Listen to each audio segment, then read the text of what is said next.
जरा अपनी आंखें बंद करके सोचिए कि आप सुबह उठते हैं और मोबाइल उठाकर इंटरनेट ऑन करते हैं, लेकिन मोबाइल के डिस्प्ले में लिखता हूं नो इंटरनेट कनेक्शन। आप सोचते हैं कि शायद नेटवर्क की समस्या होगी। कुछ देर बाद पता चलता है कि सिर्फ आपका फोन ही नहीं, पूरे इंटरनेट शहर का इंटरनेट बंद है। फिर पता चले कि सिर्फ शहर ही नहीं, पूरा देश।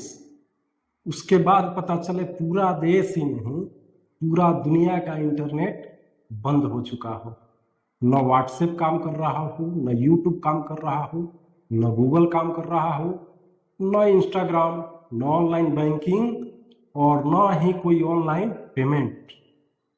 सवाल यह है, अगर पूरी दुनिया का इंटरनेट सिर्फ 24 घंटे के लिए बंद हो जाए तो क्या होगा?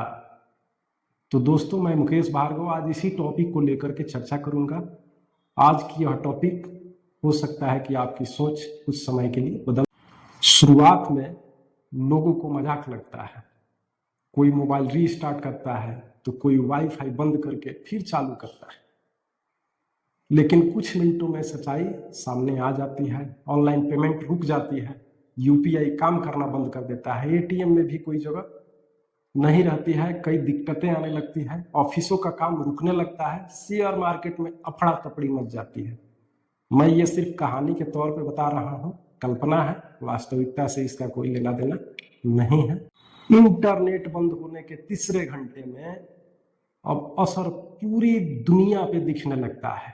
एयरलाइंस की कई सेवाएं प्रभावित होने लगती है, ऑनलाइन टिकट सिस्टम रुक सा जाता है, कई कंपनियों के सर्वर जवाब देने लगते हैं, हजारों लोग अपने परिवार से संपर्क नहीं कर पाते हैं।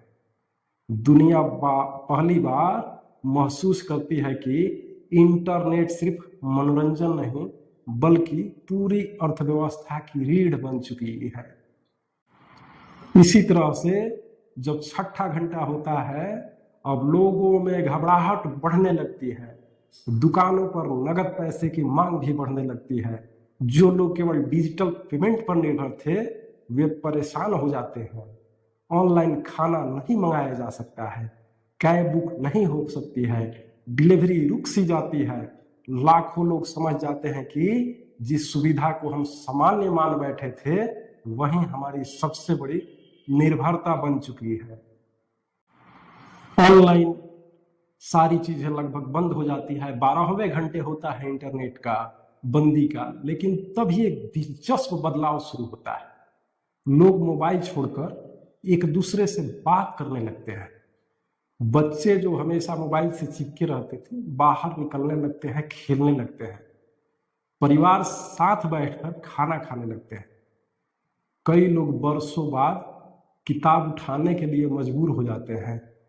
कई लोग पहली बार बिना नोटिफिकेशन के सुकून महसूस करते हैं। दुनिया धीरे धीरे याद करने लगती है कि असल जिंदगी स्क्रीन के बाहर भी होता है लाला। इसी तरह से जब 24 घंटे पूरे होते हैं और अचानक इंटरनेट वापस आ जाता है, कुछ ही मिनटों में मोबाइल फिर बजने लगते हैं, हजारों मैसेज, सैकड़ों नोटिफिकेशन, ईमेल्स, वीडियो, रील्स, सब वापस। लेकिन एक सवाल हमेशा के लिए रह जाता है, क्या हम इंटरनेट का इस्तेमाल कर रहे हैं या इंटरनेट हमारा इस्तेमाल कर रहा है? तार्किक और सोचने वाली बात है दादा। तो मैं बताते चलूं कि इस काल्पनिक दुनिया से, इस कहानी से हमें यह निष्कर्ष निकलता है कि इंटरनेट इंसान की सबसे बड़ी खोजों में से एक है, लेकिन हर ताकत के साथ जिम्मेदारियां भी आती हैं। अगर हम तकनीक के मालिक बनकर उसका उपयोग करेंगे तो वह हमारी तरक्की का साधन बनेगी, लेकिन अगर हम उसके गुलाम बन गए तो 24 घंटे का अंधेरा ही हमें हमारी असली पहचान याद दिला देगा। तो याद रखिए, तकनीक जीवन को आसान तो बना सकती है, लेकिन जीवन का उद्देश्य कभी नहीं बन सकती है। अगर आपको यह वीडियो सोचने पर मजबूर कर गया हो तो इसे अपने दोस्तों के साथ साझा करें, वीडियो को लाइक करें और चैनल को सब्सक्राइब कर लीजिए ताकि आने वाले समय में ऐसे ही प्रेरणादायक दमदार आपको वीडियो मिलता रहे। आज के लिए इतना ही। धन्यवाद। जय हिंद।